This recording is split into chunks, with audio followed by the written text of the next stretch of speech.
Hi guys, welcome back to another video by EdUpWorld. So in the previous video, we discussed on how you can set up your company in the ADB ERP, and now we're going to be looking at the sales module. Here's a little recap of what we discussed in the previous video. As you know, there's a dashboard on which you can view your general reportings, and if you scroll down further, you'll notice that there's a flowchart related to your usage. Now we're going to head on to sales quotations. Over here, you're required to give two things: customers and items. I'll be using a demo customer, but I'll also guide you how you can create new customers. So first you need to scroll down on the sidebar here until you find manage and add customers. And then over here you have to fill out the customer's details and finally click on add new customer. So I'm going to be using the demo customer as an overview. You can also update your customer's details. Over here we have the customer's name, short name, address, etc., etc. You can also check the customer's contact list and add contacts as well. And you can also view the transactions that the customer has made, as well as the sales orders and attachment. So now I'm going to guide you on how you can create new items. First, click on items and then fill out the form. Then you have to enter your new item. You can also edit already made items. So over here, I'm going to use the ceiling fan as an example. And as you can see, there is a code, name and description, and furthermore information. You can change any of these, and once you do, you have to click on the update button.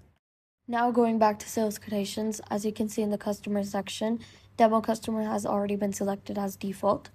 You can also change the customer by clicking on the drop down box. Similarly, you need to select an item as well, and also you can add more than one item in sales quotations. So we have quantity, price, and for the price I'm going to enter 1,000, and then we have discount as well. But before I enter, I must click wholesale. So now I'm going to re-enter the price and then click on save.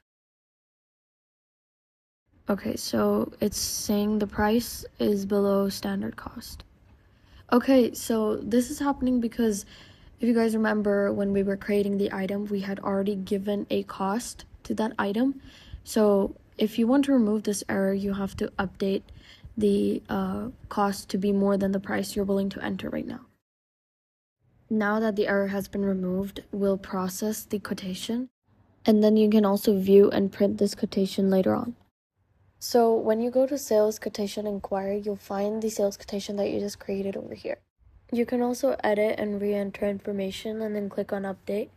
If you want to convert sales quotation to sales order, you can click on this button and then place your order. Once your order has been placed, you can then print your order as well. Now to dispatch, you'll click on Sales Order Inquiry, and over here you'll filter out the demo customer that we just created. As you can see, the customer's details will be shown here. And by clicking on this button, you can edit the information and then update it.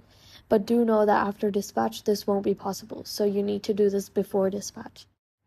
If you want to deliver your order, then click on this button and then process dispatch. Now your delivery has been made and you can print the delivery note as well. To view all delivery notes, click on Customer Transaction Inquiry, and now over here you can view all the delivery notes created. If you want to view customer reporting, then go to Customer and Sales Report section, and under Customers you'll find the customer balances, trial balances, customer detail listing, etc. And similarly, if you want to view the reporting for suppliers, then under suppliers you can find suppliers balance, supplier trial balance, payment report, etc. The most commonly used module is tax report, and you can generate tax reports according to date range. First, you have to add a start date and an end date. For example, over here I'll select a random date like the 1st of January, and then I'll click on display. Other than the modules that I went through in this video, we also have a banking section, as well as a manufacturing and human resource section. So that's all for this part of the video, and stay tuned for the next ones.